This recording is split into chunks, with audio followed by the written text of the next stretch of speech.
नमस्कार,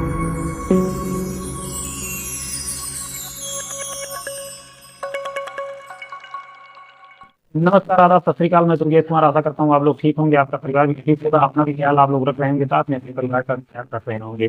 किसी भी क्राइम को लेकर के अगर चला जाए, क्राइम की तरफ देखा जाए, तो मेरा जहाँ तक मानना है कि या तो पैसा उसके पीछे होगा या फिर हवस की आग के पीछे कोई क्राइम होगा। ऐसे तो कोई इंसान क्राइम कर नहीं सकता, किसी व्यक्ति के साथ कोई दुष्कर्म नहीं कर सकता, किसी महिला का रेप नहीं कर सकता।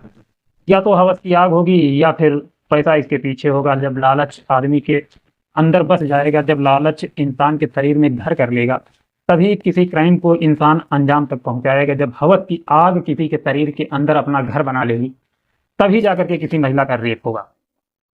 तो आज मैं बात करने वाला हूं, आप लोग जानते होंगे कि एक फांसी की सजा सुनाई गई थी सन 2004 में। तो उस फांसी की सजा को लेकर के आज भी बहुत बड़ा विवाद चल रहा है। आज भी उस फांसी की सजा को लेकर के सवाल उठ रहे हैं, बराबर सरकार के ऊपर सवाल उठ रहे हैं, न्यायालय के ऊपर सवाल उठ रहे हैं, हर जगह सवाल उठ रहे हैं। उन सवालों को अगर देखा जाए तो वैसे इस केस में ज़्यादा छानबीन भी नहीं हुई। उस केस में उस इंसान को जिस समय ये क्राइम हुआ, जिस समय एक लड़की के साथ दुष्कर्म हुआ, उस समय उस इंसान को उसी के इर्द गिर्द पाया गया। इस वजह से उसे फांसी की सज़ा सुनाई गई। न तो ज़्यादा उसके खिलाफ कोई सबूत ढूंढे गए, ना तो किसी भी प्रकार की पुलिस ने छानबीन की। बस ऐसे ही उस इंसान को मौजूदा हालत में उस जगह पर पाया गया जिस जगह पर यह क्राइम हुआ, बस उसी को लेकर के उसे फांसी की सजा सुना दी गई। मामला lower court, high court, supreme court, president के पास से गुजरा, लेकिन सभी लोगों ने इसको खारिज ना करके ना तो इसके ऊपर कोई बात की, ना तो इसके ऊपर कोई जांच बिठाने की बात की। डायरेक्ट फांसी की सजा सुनाई गई और उस व्यक्ति को जब फांसी की सजा हो गई, तब फिर पता चला अंत में कि शायद वो व्यक्ति बेगुनाह था, शायद उस इंसान पे गलत फांसी हो गई।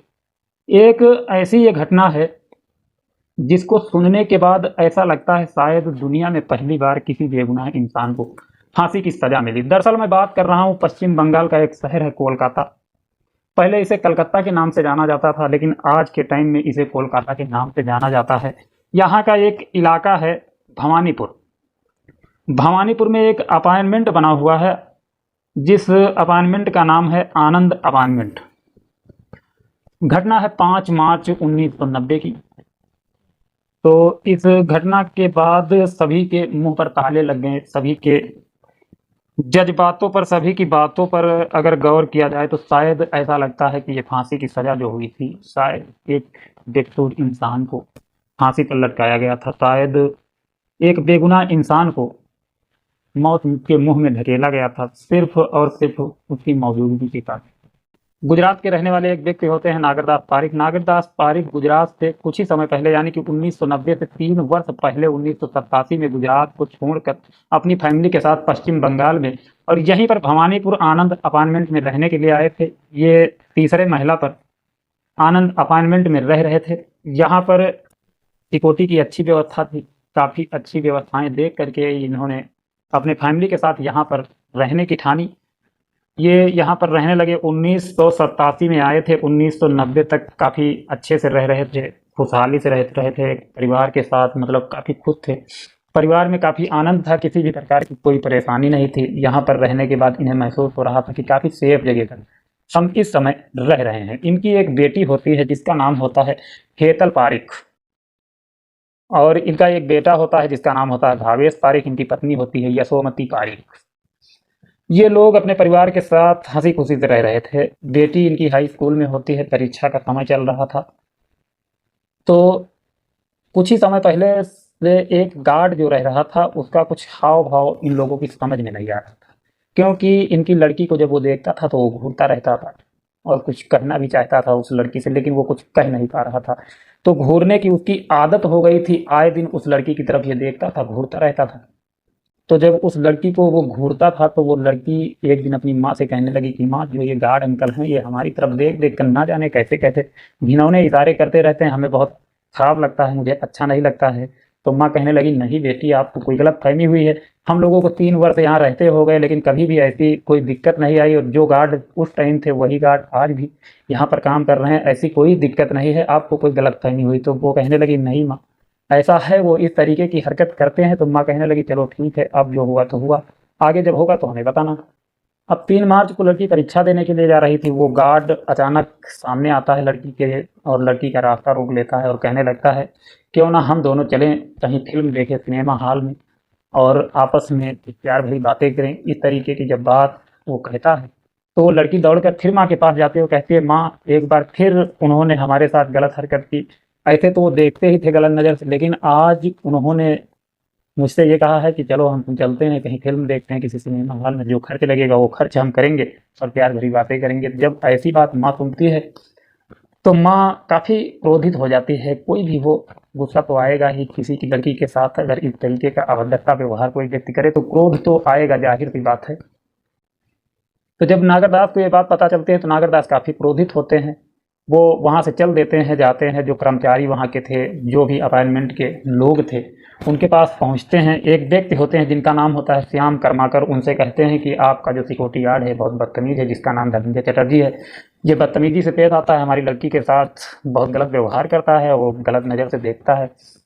तो श्याम कर्माकर जो थे वो कहते हैं अगर ऐसी बात है तो इसका हम ट्रांसफ़र कर देते हैं, इसका ट्रांसफ़र हम कर देंगे, पारस अपार्टमेंट में कर देंगे इसको, और वहाँ का जो व्यक्ति है विजय थापा, वहाँ से विजय थापा को हम बुला लेंगे, उसको यहाँ शिफ्ट कर देंगे, कोई दिक्कत नहीं है। यही होता है, शिफ्ट कर दिया जाता है। अब वो तय होता है कि 5 मार्च से धनंजय चटर्जी पारस अपार्टमेंट में ड्यूटी करेगा और विजय थापा 5 मार्च से यहाँ पर आनंद अपार्टमेंट में काम करेगा। 5 तारीख की शाम को पेपर दे करके बच्ची वापस आती है, परीक्षा दे करके जब घर वापस आती है तो तकरीबन 5:20 का टाइम हुआ था। माँ कहती है कि बेटी मैं मंदिर जा रही हूँ, घर पे कोई था नहीं। बेटा और बाप दोनों लोग ये सोने चांदी का कुछ काम करते थे, मतलब दुकान थी ज्वेलरी की, तो ये लोग वहाँ पर रहते थे, घर पर कोई नहीं था। 5:20 का टाइम हो रहा था। माँ कहने लगी कि हमें मंदिर जाना, हम मंदिर जा रहे हैं, अपना ख्याल रखना, अभी थोड़ी देर में हम 1-8 घंटे में आ जाएंगे वापस। तो माँ चली जाती है मंदिर।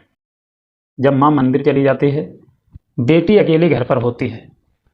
लगभग 1 घंटे बाद जब माँ घर वापस आती है, दरवाज़ा खटखटाती है, अंदर से कोई आवाज़ नहीं आती है। जब अंदर से कोई आवाज़ नहीं आती तो माँ ज़ोर ज़ोर से चिल्लाने लगती।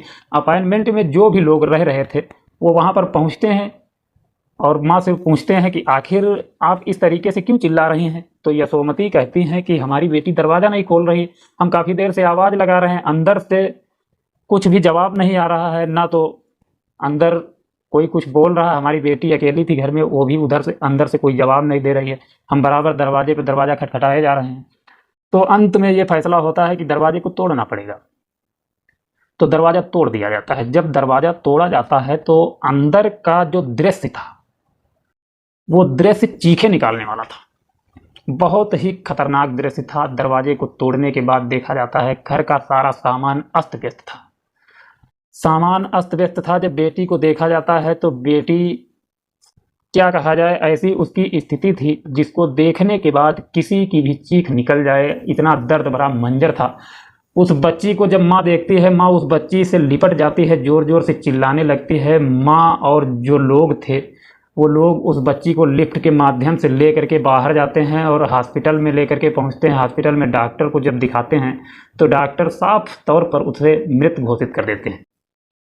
जिस समय नागरदास को ये बात पता चलती है, तकरीबन इस मामले के 1 घंटे बाद, हॉस्पिटल में पहुंचने के 1 घंटे बाद नागरदास को पता चलती है। नागरदास दौड़कर आते हैं, वहां पहुंचते हैं तो वो तुरंत पुलिस सहायता लेते हैं, कहते हैं कि ये पुलिस केस है, पुलिस की हमें मदद चाहिए। पुलिस वहां पर पहुंचती है, बॉडी को पोस्टमार्टम के लिए भेजा जाता है। तो जब रिपोर्ट आती है तो उसमें पता चलता है कि इस लड़की के साथ दुष्कर्म हुआ है, इस लड़की का रेप हुआ है और उसे बुरी तरीके से पीटा गया है, कई जख्म थे और उसकी कई हड्डियां शरीर की टूट चुकी थी, बुरी तरीके से उसे पीटा गया था। तो ऐसा लग रहा था कि लड़की ने अपने बचाव में उस व्यक्ति को शायद मारने की कोशिश की होगी या किसी प्रकार की हाथापाई हुई होगी, जिसकी वजह से उस व्यक्ति ने इसे बुरी तरीके से पीटा है और बुरी तरीके से इसे उठा उठा करके फेंका है, जिसकी वजह से इस बच्ची की हड्डियां टूट गई हैं। बच्ची महज 15 वर्ष के आसपास की उम्र थी उसकी हड्डियां बुरी तरीके से, कई हड्डियां टूटी हुई थी। तो अब जो वो व्यक्ति था धनंजय चटर्जी, जो सिक्योरिटी गार्ड था, उससे पूछताछ की जाती है। वो उस टाइम वहाँ पर मौजूद था और उसकी ड्यूटी शिफ्ट हो चुकी थी पारस अपॉइंटमेंट के लिए, लेकिन वो उस दिन ड्यूटी पर गया नहीं था। 5 मार्च को 5 मार्च को वहाँ पारस अपॉइंटमेंट ना जा करके आनंद अपॉइंटमेंट में वो आया हुआ था। जिस समय ये क्राइम हुआ, जिस समय ये घटना हुई, उस समय वो वहीं पर मौजूद था और उसकी ड्यूटी बाहर हुआ करती थी। लेकिन जिस समय ये घटना हुई उस समय वो तीसरे महले पर मौजूद था। इस आधार पर उसे गिरफ्तार किया जाता है, उससे पूछताछ की जाती है तो उसके मुंह से यही निकलता है कि हमने कुछ भी ऐसा नहीं किया है जिसकी वजह से बेटी की हत्या हुई है, इस लड़की की जान गई है। हमने कुछ भी ऐसा नहीं किया। और अगर देखा जाए तो उस लड़की के शरीर के ऊपर सीमेंस भी मिले और उस लड़की की हड्डियां टूटी, उसके शरीर से ब्लड निकला, उसका शरीर ब्लड से लथपथ था। लेकिन सोचने की बात उस टाइम ये थी कि जब उस लड़की के शरीर से इतना ज़्यादा ब्लड निकल रहा था तो धनंजय चटर्जी ने अगर कुछ ऐसा किया था तो उसके शरीर पर भी ब्लड होना चाहिए था। और जांच यहाँ पर एक और होनी चाहिए, उस सीमेंस की जांच भी होना जरूरी था। उस सीमेंस की अगर जांच होती तो शायद दूध का दूध और पानी का पानी हो सकता था, लेकिन उसकी मौजूदगी को लेकर के उसे गिरफ्तार किया गया और धनंजय चटर्जी के ऊपर केस चला। 302 और 376 के तहत उसे जेल के अंदर किया गया और काफ़ी दिनों तक केस चलता रहा और सन 2004 में इस केस पर सुनवाई हुई। हालांकि कई बार ये मामला lower court, high court, supreme court, president तक गया, लेकिन किसी ने इस मामले को खारिज नहीं किया और किसी ने जांच पड़ताल करने की बात भी नहीं की। बस सीधे सीधे उसकी फांसी की सज़ा का दिन मुकर्रर किया गया 25 जून 2004। लेकिन 24 जून 2004 को धनंजय चटर्जी का भाई कहता है कि हमारा भाई पूर्ण रूप से निर्दोष है, उसने कोई ऐसा क्राइम नहीं किया है जो उसे फांसी की सज़ा दी जा रही है। हमें कुछ टाइम चाहिए और उस टाइम के अंतर्गत हम दूध का दूध और पानी का पानी कर देंगे। तो उसे टाइम दे दिया जाता है, उसे टाइम तकरीबन 1 से 1.5 महीने का दे दिया जाता है और उसकी फांसी की सज़ा का दिन 14 अगस्त 2004 को मुकर्रर कर दिया जाता है। इस टाइम के अंतर्गत उसका भाई बेचारा कुछ कर नहीं पाता है और उसे 14 अगस्त 2004 को फांसी की सजा दे दी जाती है, उसे फांसी के फंदे पर लटका दिया जाता है। तो जब फांसी की सजा हो जाती है तो उस बॉडी का पोस्टमार्टम करवाया जाता है। हालांकि डॉक्टरों को बुलाया जाता है 2 घंटे बाद। डॉक्टर जब उसकी बॉडी को चेक करते हैं तो कहते हैं कि इसके शरीर से कोई प्रतिक्रिया नहीं आ रही है, इसके शरीर से कोई हलचल नहीं हो रही है। इस वजह से डॉक्टर ने उसे मृत घोषित कर दिया। जब डॉक्टर ने उसे मृत घोषित कर दिया तो उसकी बॉडी का पोस्टमार्टम हुआ।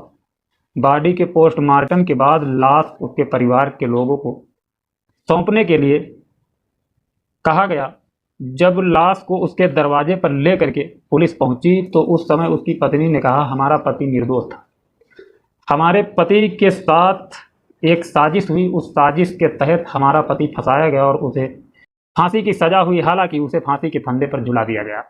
तो पुलिस से वो महिला कहती है कि अगर इस बॉडी के अंदर आप लोग जान डाल सकते हैं तो जान डाल दीजिए, अन्यथा इस बॉडी को हमारे दरवाजे से लेकर के चले जाइए। मृत बॉडी का हमारे घर में कोई काम नहीं है। इस बॉडी को हम आखिर क्या करेंगे, बस यही करेंगे कि इसे दफना देंगे, सारी कहानी खत्म, हमारा पति वापस तो आ नहीं सकता, इसलिए इस बॉडी को हम लेना नहीं चाहते हैं, आप लोग इसे लेकर के चले जाइए। वो साफ तौर पर इनकार कर देती है और बॉडी को नहीं लेती है।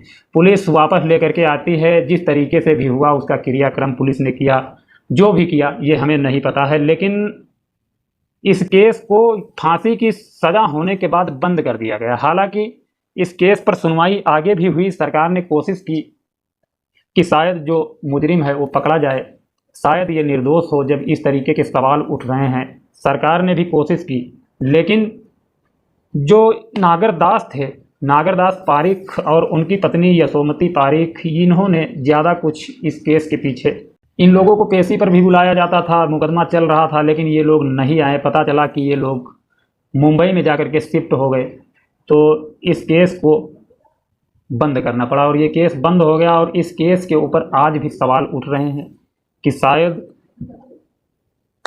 वो व्यक्ति धनंजय चटर्जी नाजायज फंसाया गया और जो कातिल था वो आज भी शायद फरार है, आज भी शायद वो बाहर घूम रहा है। उस टाइम पर राष्ट्रपति थे डॉक्टर APJ अब्दुल कलाम। उन्होंने भी ज़्यादा कुछ इस केस के पीछे, हालांकि ज़्यादा कुछ करने की आवश्यकता क्या थी, सबूत सारे उसके खिलाफ थे, उसकी ड्यूटी वहाँ पर नहीं थी, फिर भी उस टाइम पर वो वहाँ मिला। तो मौजूदा स्थिति को देखकर उस व्यक्ति को फांसी की सज़ा सुनाई गई। वैसे विचार करने की आवश्यकता थी उस व्यक्ति को फांसी की सज़ा सुनाने के पहले, काफ़ी गौर करने की आवश्यकता थी कि जब उस लड़की के शरीर के ऊपर सीमेंस मिले तो सीमेंस की जांच होनी चाहिए थी। उस आधार पर शायद दूध का दूध पानी का पानी होता, शायद कातिल उस टाइम मिल जाता, शायद कातिल वो ना होता। वैसे अगर देखा जाए तो उस लड़की का शरीर पूरा ब्लड से लथपथ था, तो अगर ब्लड से शरीर उसका लथपथ था तो उस टाइम पर जब धनंजय चटर्जी को देखा गया उसके कपड़ों पर कोई भी दाग और धब्बे नहीं थे, तो शायद वहाँ से भी महसूस हो सकता था कि इस व्यक्ति ने ऐसा कुछ नहीं किया। और अगर किया भी होता तो शायद उसने आदमी लगा करके काम किया होता। लेकिन हालांकि उस टाइम पर अगर उसके शरीर को देखा जाता तो ऐसा कुछ भी नहीं था जो लगता कि हाँ इसने क्राइम को अंजाम दिया। और जिस टाइम उसे देखा गया वो बाहर था, दरवाज़ा अंदर से लॉक था, तो वो व्यक्ति अगर बाहर आता तो कैसे आता। हालांकि जिसने ऐसा क्राइम किया वो भी बाहर किसी न किसी तरीके से गया होगा, हो सकता कि वही हो, ऐसा भी नहीं कहा जा सकता है। लेकिन जिन हालातों को देखा गया, उसके शरीर को देखा गया, ऐसा कहीं से भी नहीं लग रहा था कि वही व्यक्ति है। तो इस घटना से लेना चाहूँगा इजाज़त, मिलूंगा नेक्स्ट वीडियो में। तब तक अपना ख्याल रखना, अपने परिवार का ख्याल रखना। जय हिंद, जय भारत।